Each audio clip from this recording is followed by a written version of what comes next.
Hey,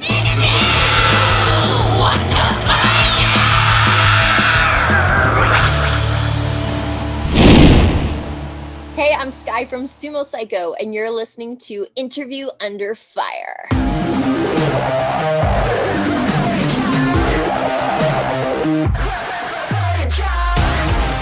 How is everyone doing out there? Welcome back to a brand new episode of Interview Under Fire. This is once again your host, Sunny. This time, along with the talented Juno-nominated frontwoman and actress, might I add, and Skye Sweetnam, also known as Sever. Quite the honor. Thank you so much for joining our podcast on IUF, Skye. You know, this is an exciting time of the year for you and the rest of the guys over at Sumo Cyco with the release of your upcoming third studio album, Initiation, drops May 7th on Napalm Records. Now, first things first, I want to commend you guys on all of the well-deserved recognition it's been getting so far, especially with those groovy, heavy-hitting singles, No Surrender, Bystander, Vertigo. Shout out to Sirius XM Liquid Metal for playing your music. I hope they continue to do that. There's plenty to unravel about this outstanding record. But before we get to that, we talked about it before the interview started. How's life? You know, I think it's an important one to ask. It's a simple one to ask, but how have you been doing, Skye, during this entire year of lockdowns? Are you okay out in Canada and Ontario? Yeah. Well, thanks for having me, Sunny. We're in Southern Ontario, and right now we're in one of the strictest lockdowns in North America, as well as the strictest lockdown that we've been in probably so far, to the point where even the premier was trying to like shut down highways, and like in a press release, they actually mentioned specifically no live streaming concerts, which was like, I'm like, I feel like you guys are attacking me personally with this press release, because we wanted to do something like along those lines for the album release. But obviously, if you know it's illegal, it's going to be a tough thing to pull off. So it's been crazy. I've been up and down personally. This thing, like everyone, I think, comes with its own struggles and confusion and questioning, like how are we going to navigate this year, the last few months that we've all had to experience. So yeah, it's been crazy. It's had its ups and downs. I mean, thankfully we've been okay here. We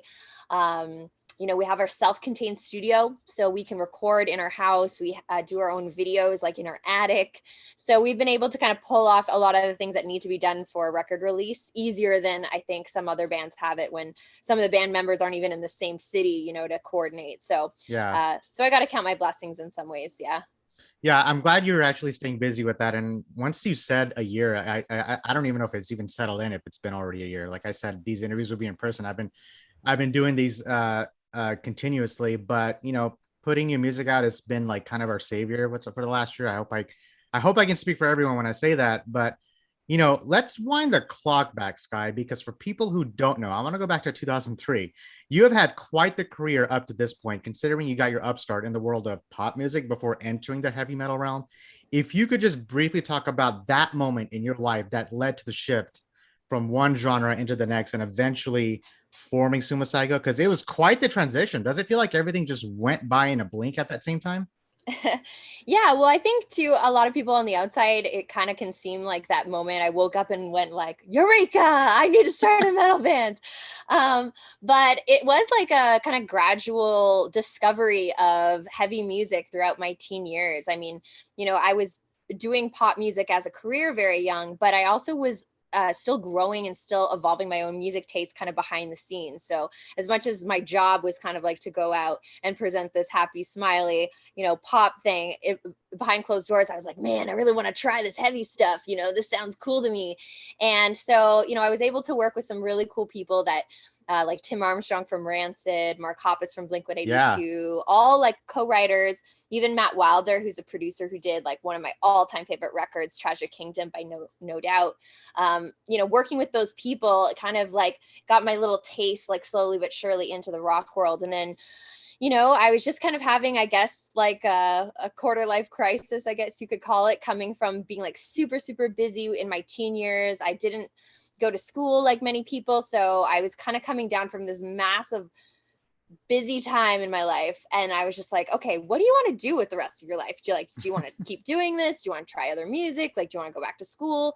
And around that time, I also kind of reconnected with guitarist from Sumo Cyco, Matt Drake, who, kind of brought me a lot of his influences that he was listening to. And one of the bands he played me was a band called Skindred out of UK.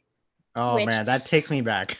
yeah, and their first record, Babylon, and I was like, dude, I was like, this is what I want to do. I want to be able to make people dance and rock out at the same time. Like, I just want to make people have that fun kind of feeling that band gave me. And from then on, we just kind of started experimenting, and Sumo Cyco was born. You know, Skindred is one of the first bands I've ever seen live. So that's actually that Oh, hits that's cool. that takes me back. I remember when Babylon was playing, that was like we were in high school or at that time, and everybody was that was the buzz, you know, and that's I love it how that kind of became an influence for you personally to get to where you are right now. Now, you know, Sumo Cyco has been around since 2011, but you've been at this for nearly 2 decades, like we just talked about, you know, from 2003. But how was the touring life for you personally, Skye? Because you've done some extensive touring throughout your career. You know, you toured through Europe, North America. You opened for Britney Spears, for crying out loud. Shared the stages with Callan Porter, you know, Hollywood Undead. Performed at places like Download Festival and Warped Tour. And now we've all been just taking an unexpected step back. And does it make you have a growing appreciation of the touring life? Yeah, I do have such an appreciation for when you're told that you can't do it. Of course, it makes you just want to get back on stage and realize, you know, some of the times that I remember in 2019, right before the pandemic hit, I was starting to kind of reach like a burnout stage where we had been, you know, touring pretty constantly. We had done some pretty rough tours where I was sick like the whole tour, and it was like the middle of winter and our van broke down. So we were like touring in a U-Haul that one of us had to like sit in the back where you can't get out unless someone lets you out, like totally would not suggest it, illegal, and you shouldn't travel like that. But you know, we did what we had to do to get the shows to happen. And I was at a point where it's like, okay, I need some time off of this touring life just for a little bit. I need to write some more music. The record also was kind of promised to people that it was coming, and we kept just getting tours, so we weren't able to work on it. So it was kind of weird, the timing of the pandemic, in a weird way, because it almost was like forced break for me, which almost I think I needed in a weird way. But as far as touring goes, I mean, it's in my blood. I mean, I can't imagine not doing touring throughout as much as I can throughout my life. Traveling and meeting new people and being out on the road is one of the biggest joys of what I do. So it's definitely something I miss like crazy. Yeah, just the little things start to really pop out the more and more we're away from the stage, you know. And you talked about recording that new album, Initiation, and I want to get to that right now because it comes out May 7th on Napalm Records. Now, I'm going to say this. For people who don't know, this is the follow-up to the 2017 record, Opus Mar. Here's the thing, it's quite the follow-up, and it's just a flawless blend of the pop and heavy metal elements, two of the genres that you perfected, and we get the best of both worlds. Thanks, Sonny. Included the you know, the punk rock vibes, you know, the hooks, the grooves. There wasn't a song on here that made me stop headbanging. If anything, that's a great formula for a good album. So, and you have done that from songs like Love You Wrong to Bad News, which is my personal favorite, Cyclone, Overdrive, Awaken. This is as good as it gets. So walk me through this. So when did the writing for Initiation specifically begin for you guys? Yeah, so way back in 2018 is when we first started. 3 years. Yeah, when we first. Time goes by in a blink. Right there. That's an example. And we actually, back in 2018, even started a crowdfunding campaign in hopes to raise money for the recording. And then, you know, like I said, we had a very busy year in 2019 with touring. We got to tour with some awesome bands, everybody from Non-Point and Butcher Babies all the way to doing tours with Ginger. So it was an awesome year for us, and we were just so busy. We were slammed with touring that we didn't really get into the studio the way we thought we would, but we were able to squeeze in a quick trip to Vegas for 2 weeks, where we worked with a producer named Kane Churko, and worked on 2 songs for the record, Vertigo and Overdrive, which was an awesome experience. You know, we got to get into like a really beautiful recording studio, Hideout Recording Studios in Vegas. And it's very different from how we work out of our home studio, which is like Matt and I in our underwear, like bedhead, just like, oh, what idea did you dream of last night? You know, so it was kind of cool to have that experience, you know, partying in Vegas every night after writing songs. So it was very vibey. We were feeling a little like that rock star vibe. We're like, oh man, we're in Vegas recording some songs for a record. It's so Yeah, cool, as you should. That's the way it should be. Yeah, and then we got the opportunity with Napalm to sign with Napalm. So that kind of came together end of 2019. Actually signed the deal in January 2020, which kind of made us go, okay, this crowdfunding thing we've been working on since 2018, we have to reset some things now that we're working with this label. So then we kind of went back to the studio, looked at everything that we had done, and even went back in and wrote even more.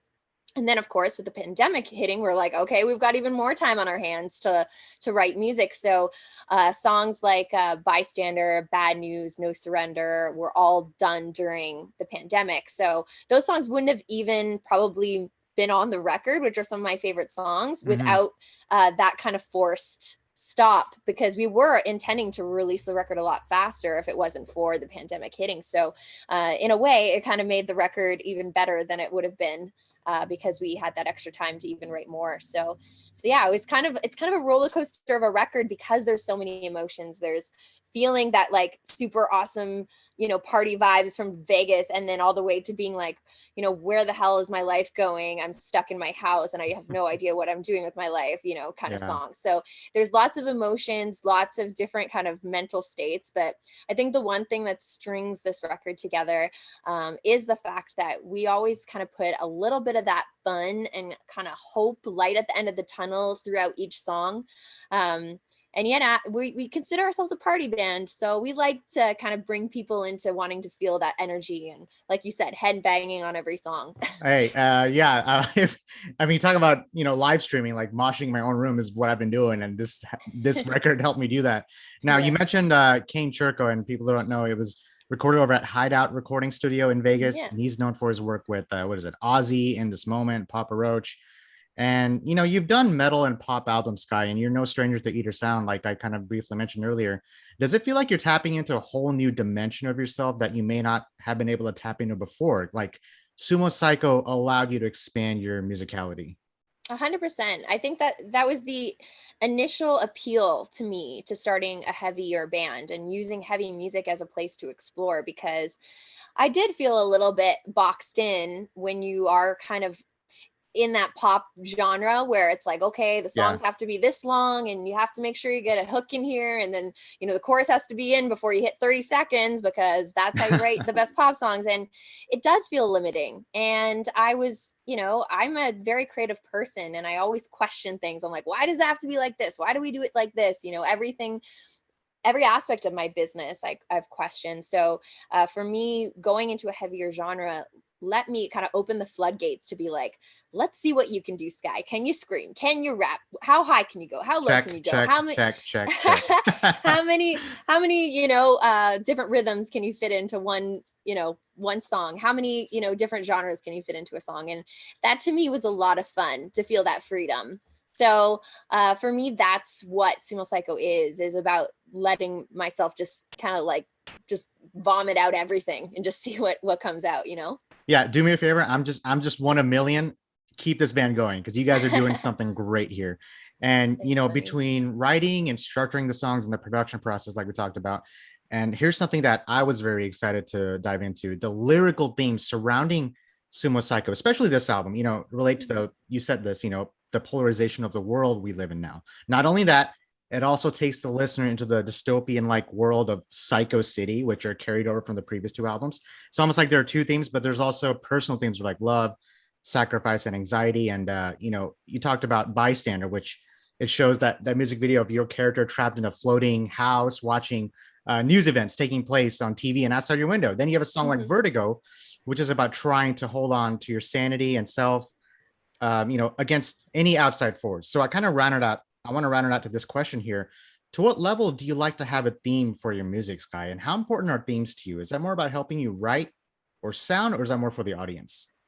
Yeah. So for me, I kind of think about it in kind of 2 worlds. Like I said, there's my real life and the inspiration I get from real world events. And then there's kind of like this fantasy world that I go to, which is like almost tapping into my childhood self that like goes into movie world where all my favorite movies exist. And for me, the artwork and the music videos is very much in that Cyco City fantasy world, whereas a lot of the lyrics come from a bit of a closer place to my heart, or I guess, or what I'm going through daily. And sometimes that's not even apparent until hindsight, where I'm looking back at a song that I've written and I went like, oh, that's why I was writing about being trapped in a box or something, because I was feeling, from the pandemic or whatever. And sometimes I don't really realize the emotions that I truly am carrying with me until I process them through a song. And in some ways, I also find that I'm almost talking to my past or future self through my songs, where I will almost write, if I'm in a bad place, almost write a song that's telling me, like, hey, you got to get through this tough time. And I don't see that until I finish the song. And I'm like, wow, like I actually kind of like really did process some emotions here through this. So it is like therapy. I know a lot of bands say that, but it's true. And to me, when you talk about themes, the theme for initiation is twofold. Initiation to initiate more people into our worlds, being the fact that we've had the most exposure we've ever had with Napalm Records on our side. And, as a growing band, it's been kind of interesting to see more and more people find out that we've been here for 10 years, but it's kind of cool to see more people actually discover us properly. So that's their initiation to Sumo Cyco. And also our fantasy world is the initiation into 4 factions or gangs in our Cyco City world. And if people are interested in that world, you can take a quiz at sumocyco.com and it'll tell you based on your personality which gang you should belong to. Now. I'm going to head there right after this interview. I had no idea about that. That's definitely thinking outside the box. Yeah, and it kind of ties in with our pre-order bundles. And if somebody wants to dive in super deep, all those different gangs are all intertwined with each other in some way. And there's Easter eggs through all of our videos and artwork. So if you want to dive in, go for the fun little treasure hunt with me. I will definitely do that. Now, Skye, we got 5 minutes left. I'm going to do something fun here to finish things off. I haven't done this in a while. I do this for most of my guests and it throws them off every time. What I'm going to do, I'm going to put you on the hot seat. I'm going to see if you know the lyrics to your own songs. Are you up for that challenge? Oh my gosh. Okay. This will be okay. All right. I'm going to handpick it. I just hand selected a few. I'm going to start you off easy. I promise. Okay. I'm going to read a lyric and you're going to say obviously what song it's from. I think it shows a different side of your lyrics. If I'm just reading it, it literally sounds like poetry. It's amazing as opposed to just delivering on stage. Obviously, there's no way I have the vocal quality like you do, but I'm just going to read it off here. Okay. Okay. Ready? Here we go. The hounds are at my heels, got no time to react. I feel their breath on my neck and their teeth at my back. That's vertigo. There we go. Initiation. I told you I started off easy. All right. Off to a good start. All right. Now I'm not going to go in order. So here we go. Mr. 2 can play at this game. Call me out. Come on. Call my name. They're just like you. Yeah, they're all the same. That's Fighter. Yeah. From Lost in Cyco City 2014. Yeah. Good job. You do know your own songs. Here we go. Conquer. Be radical. Commandeer. You've got the power. You control all your desires. Stand up, recognize, step it up, shock, surprise. I know this one. It's for yourself. Going? Yeah, I was like, should I keep going? She's already got this. Yeah, that's from Opus Mar 2017. That's actually Conquer, Be Radical is on my coffee cup. There we go. That is awesome. I knew I had to get that song. That's a fan favorite, one of my personal favorites from you guys. Thank you. All right, moving on. Open my eyes to the bright lights. Blinded, but it feels so right. I let him control all of my soul. Take over. He's got a hold. Oh my God. No, you're not bringing it way back. Not, is this way back? Because this is from Lost in Cyco. Oh, okay. Yeah, okay. Oh, it's on the tip of my tongue. It's the last song. I think it's the last song on that record. My Name is Rock and Roll. Yes. Oh, of course. If anything, put it this way, I'm just making you rethink your set list when you guys come back to Dallas. Yeah, so true. Okay. It's funny. Yeah. Okay. Go ahead. No. I was gonna say. Okay, so you talking about throwing it back? Okay. I'm gonna throw you a curveball here. Okay. Okay. She drowns me out when I shout. I'm so overpowered. That's what I thought you were gonna do. That's what I thought. It's split personality. Oh my gosh, that was the secret from the basement. Secret bonus track. So that's a real deep cut there, Sonny. Yeah. So I was like, is she gonna name the next song, or should I just tell her? That was great. How the lyrics from Rock and Roll kind of had that similar vibe as that song. It did. And, okay, so moving on. If I was a headline, I bet I'd be dramatic. This time to think has made me sink and repeat my bad habits. That's bad news. Yeah. That's the next one coming out. New video coming out right before the release. So awesome. Yeah, I had to do my personal favorite there. And that's a great song. I absolutely love the composition of that entire track. Can't wait to see the music video on that. I had no idea you had that coming out. So there's that. Oh, this is going to be a fun one. We're just filming this past weekend. So it's going to be a real funny video. All right, just a couple more. This war that rages in my mind, worn out its novelty, sends shivers down my spine. Step to the firing line. This is a rivalry. There you go. Opus Mara 2017. All right. Last one. Again, I'm throwing it back here. And you mentioned, this is a clue. I think you got this though, because you mentioned his name earlier on the interview. I met a man named Hate. I met a lady named Malice. Men on the avenue and not in the palace. And everyone we meet is so damn ruthless. So boy, don't ever leave me. Na na na na na na na na. It's the song. I'm gonna put an audio track here. Yeah.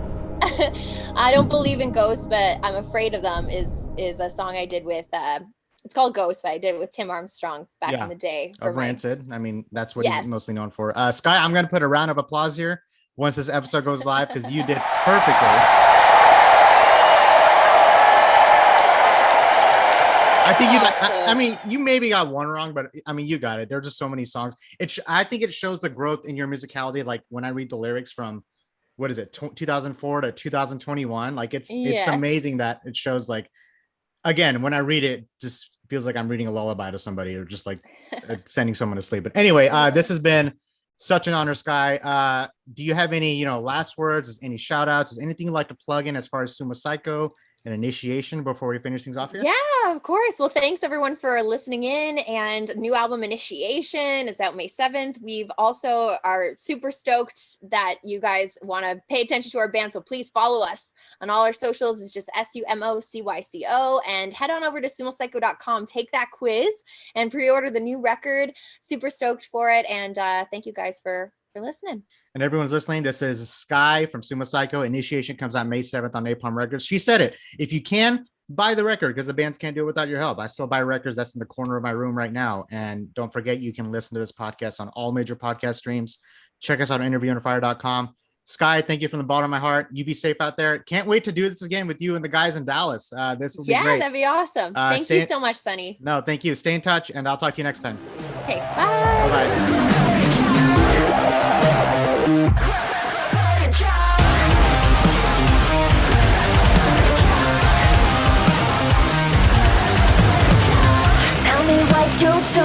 You can't touch the floor. Gravity slips on sick and I can't take no more. I'm running at full speed like I'm under attack. I got this book to survive, I won't fall in your trap. Unsteady, eyes heavy, I've got to escape from this feeling. Why is it so damn hard to see? You got me so. Hey guys, thanks for listening to Interview Under Fire podcast. If you guys liked what you heard, please subscribe and share our channel, and please leave a 5-star review as that helps us tremendously. If you'd like to check out more, visit www.interviewunderfire.com or our social media channels on Facebook, Instagram, and YouTube. And finally, we want to thank you all for the support you've been giving us. Keep it burning.